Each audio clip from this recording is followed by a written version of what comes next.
maa ngi remercier nos vaillantes dames sunu frères et sœurs qui ont eu l'amabilité de répondre à notre invitation. Je remercie aussi la presse qui a voulu immortaliser ces moments. di wax rek ne comme madame Mbengue l'a dit, moi je suis très satisfaite, kontaan naa trop participer, faire partie des premières à, je veux dire, adhérer ou bien à travailler pour la naissance de ce mouvement-là. C'est un mouvement boo xam ne, une alliance boo xam ne, je peux dire que on n'est pas des messies, mais nous on peut se prétendre de connaître lu ñu bëgg ak fu ñu jëm parce qu'on a vécu. Actuellement dans ce pays-là, qu'est-ce qui est le crucial problème? C'est l'emploi, l'insertion, le travail. Ku nekk liggéey nga bëgg, ku nekk da nga bëgg sa doom liggéey, sa mbokk liggéey, am liggéey. Mais ban liggéey ak nu muy liggéeyee ak lu tax muy war a liggéey. C'est ça l'angle sur lequel mouvement yi foofu la bëgg jëm.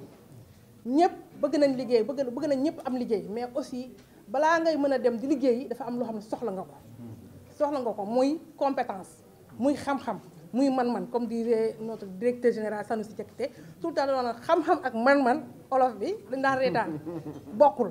Donc il faut nga am loo mën a liggéeyee, am métier, ñu former la pour nga mën a dem booy liggéey ñu jox la gëdd bi nga war a am, ak aussi nga mën a bénéficier wu mën a gis sa bopp comme ni ñu koy waxee ci liggéey bi ngay def. te boo amee compétence am liggéey gis sa bopp, en contrepartie, en conséquence, tu auras contribué au développement de ton pays. Parce qu'en travaillant, on augmente la productivité. L'augmentation de la productivité dafa am effet sur le PIB et donc la souveraineté nationale. Ça ne sert à rien d'aller tout le temps, matin et soir, travailler, soi-disant, alors qu'on ne peut pas contribuer au développement de notre pays. On ne peut pas contribuer à rabaisser le taux d'endettement. Parce que pour être souverain, il faut diminuer le taux d'endettement. Et le taux d'endettement, c'est le travail décent qui peut intervenir pour que nous ayons une souveraineté. Car on ne peut pas, je donnais l'exemple des banques, tout le temps déficitaires, tout le temps il y a ce qu'on appelle le découvert. Découvert. Nous, au Sénégal, si on veut symboliser, on est en découvert. Chaque fois, on a fait banque bi danaan la mën naa la lebal sa salaire 400 000 par exemple yow jël nga ba jël sa 400 000 avant fin du mois sa 400 000 salaire bu waddee ñu jël dañ lay lebalaat pour nga mën a dund mois bi di ñëw. Tu es tout le temps en découverte. C'est la situation actuelle de notre pays actuellement. Et nous, ce mouvement qui est né, nous voulons attaquer ce problème d'endettement en insistant sur le travail. Parce que c'est le travail qui peut changer l'économie. C'est le travail seulement qui peut modifier notre situation actuelle. Parce que booy liggéey ñëpp am métier, je pense que ngeen di contribuer ndoor, c'est comme une famille. Dans la famille, il y a une seule personne qui travaille sur 10. Kii liggéey bu ñëwee li mu am yëpp da koy dugal ci kër gi. Alors que nous, l'exemple que nous avons dans nos familles traditionnelles, moi je suis de Kirène, Diass, je l'ai vécu. Bu ñu nekkee xale xëy na kenn ma doon liggéey sa mag mooy liggéey dimbali leen ngeen jëm kam ngeen jóg. Mais bu demee ba ñëpp commencé liggéey sama lan lay wax en tout cas man da ngay contribuer ci kër gi keneen ki contribuer day dem ba yow li ngay cotiser dootul bareeti. Donc tu peux faire des économies. C'est on prend ça au niveau familial, au niveau villageois et au niveau macroéconomique.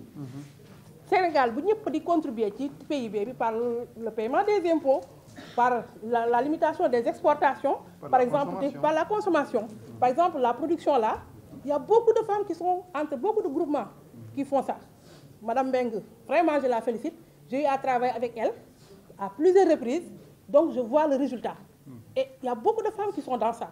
Vous faites que nous, chaque fois, nous sommes là, nous sommes elle en gagne, nous en gagne, mais aussi le fait qu'elle va contribuer au développement, à la classification. Donc c'est ça qui...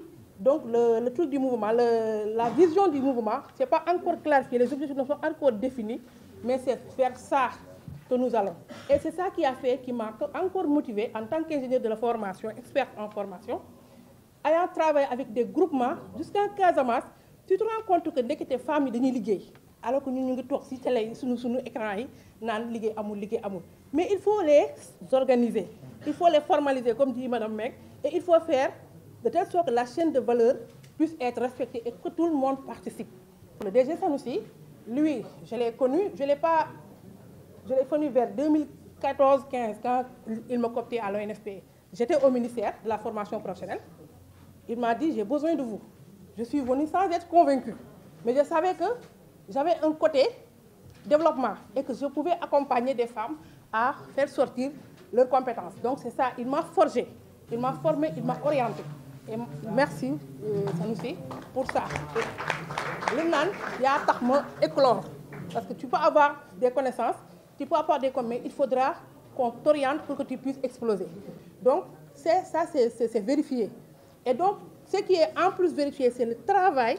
Pour avoir du travail, il faut être compétent. On ne peut pas prétendre à un travail sans avoir de métier.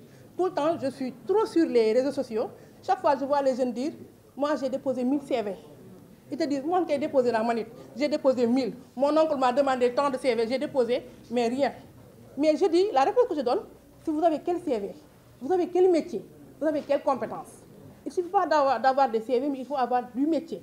Un métier, une activité professionnelle pour pouvoir prétendre à un emploi, qu'on puisse aller vers l'avant. Parce que je suis sûre que ce qu'on veut avoir comme fil conduite, il pourra nous le produire.